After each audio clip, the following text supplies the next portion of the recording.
Teachers, what is the surprisingly smartest thing your stupidest student has ever said?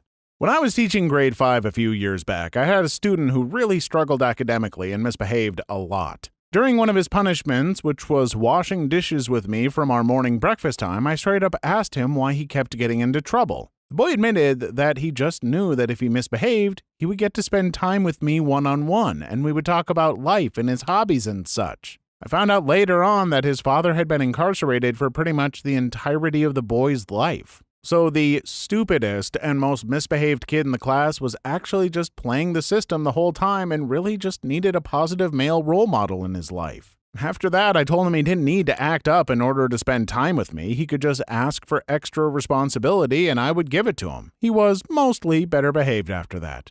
I miss him a lot. Teachers like you are the ones that make a difference. Used to teach chess to elementary level kids. Would run chess camp over the summer. 20 to 40 kids come in every day for a full school day, but every period is basically a chess class. Lasts a week. On the first day, I would tell kids they need to lose to get better, which is true in a game like chess, especially in the beginning. I would tell them you have to lose 50 games before you can improve in chess. Well, on about day 3, I'm walking from the field to the class and see one of my students, second grader, walking the other direction and ask him offhand, "How's chess going?" And he responds, "Well, I've lost all of my games, so I guess I'm doing great." This sounds like the beginning of a biopic about a chess master. I hope that kid became amazing at chess, or at least stayed positive.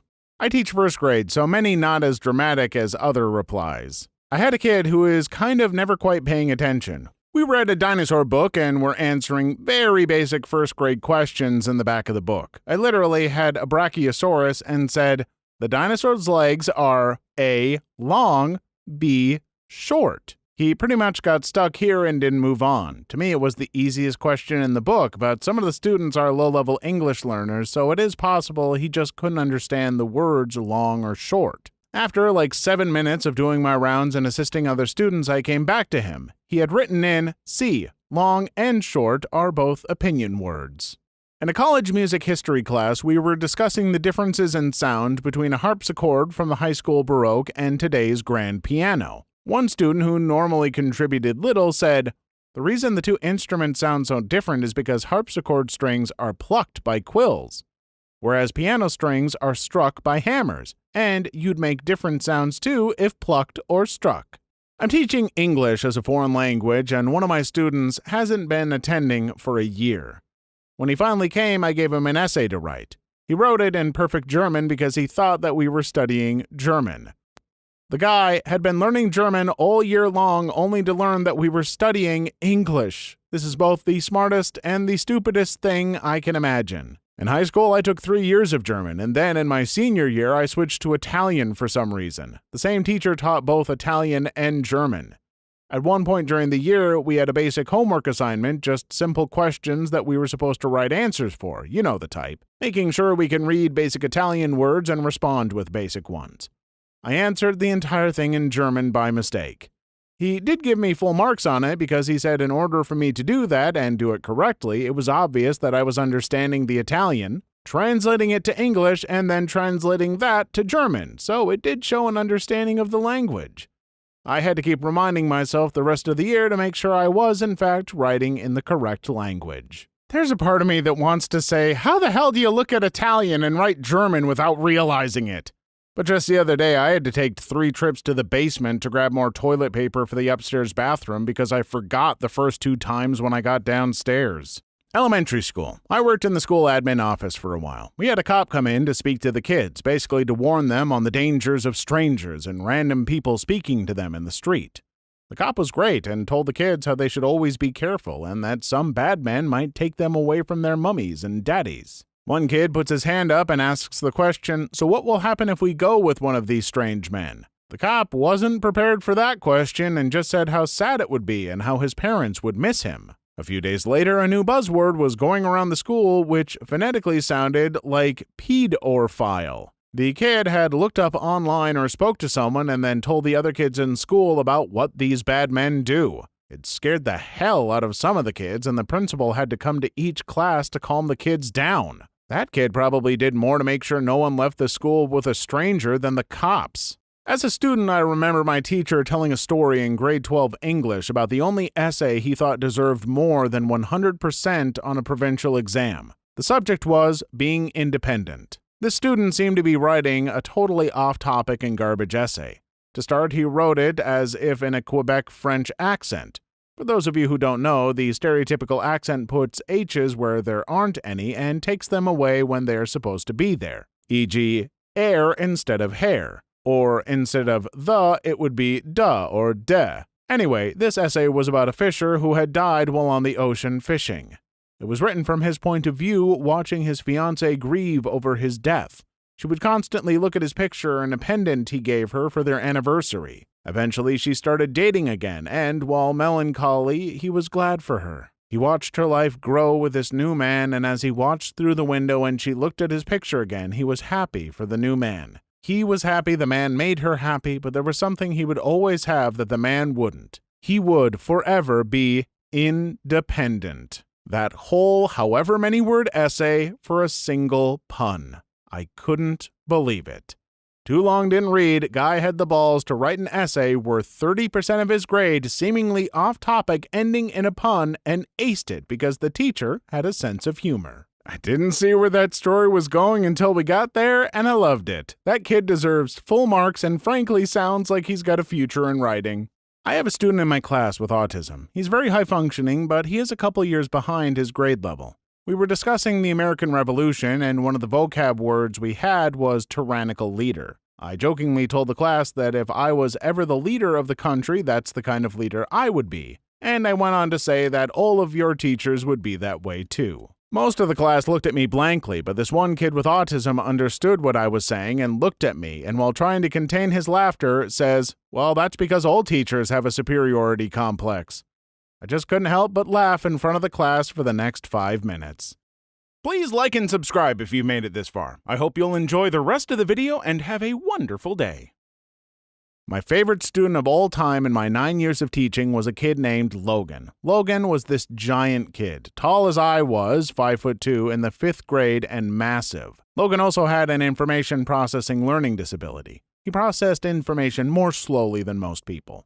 He spoke very slowly and deliberately with long pauses and just saw the world differently. Logan had learned early on that if he played dumb, people would treat him like he was stupid and do his work for him.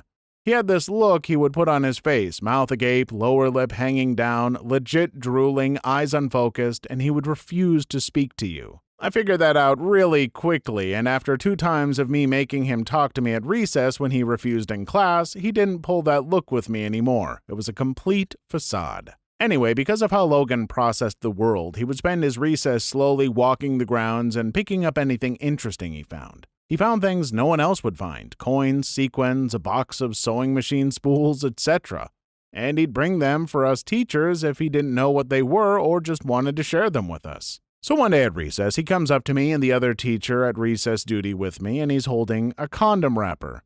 He asks us what it is, and the other teacher quickly says, "Oh, Logan, that's just a candy wrapper for grown-ups. Here, let me take that and throw it away." And Logan, dead butt, looks us in the face and says, "Oh good, I thought it was a condom and those shouldn't be here on the playground." And then he turned and ambled off. His emotional intelligence was incredibly high. I had a student with autism in class, Tyler. Tiny little guy, super sweet, but would have occasional severe meltdowns. I will always have the image in my head of tiny little Tyler mid-meltdown swinging his arms at giant Logan and screaming while Logan simply stood there and took it and gently patted him on the head. Too long didn't read? I don't care if it's too long and no one reads it. Logan was one of the best people I've ever met in my life, and I have so many good memories of him. Logan sounds absolutely amazing, and I love that he set that whole thing up. I am sure he knew he would catch one of you with that condom line. When learning mythology, "Mister, if centaurs have 2 arms and 4 legs, does that make them insects?" I've mentioned this before, and also it is genuinely difficult to tell who is the stupidest. Kids are smart some days and clueless others. Some grow out of it. Anyway, we were talking about cheetahs being the fastest land mammal. Some inner-city kid swells up and says he can beat a cheetah in a race. The class laughs.